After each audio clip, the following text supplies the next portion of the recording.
तभी उसे पता चलता है कि पहला दरवाजा बंद हो गया। अब वो खुद को अंदर फंसा हुआ पाता है।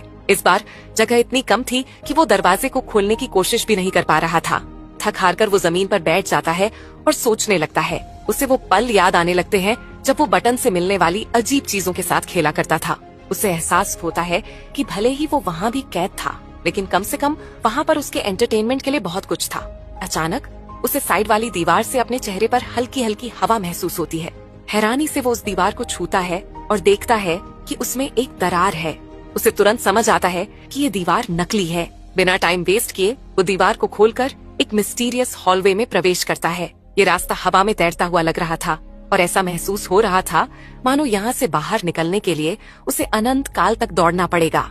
वो बिना रुके दौड़ता रहता है और आखिरकार जब वो हॉलवे खत्म होता है तो वो खुद को एक नए कमरे में पाता है। जैसे ही वो कमरे में आता है उसके बाल अचानक लंबे हो जाते हैं और उसके कपड़ों का रंग हल्का और फीका पड़ जाता है। इस बदलाव से वो चौंक ही रहा था कि तभी दरवाजा पीछे से बंद हो जाता है।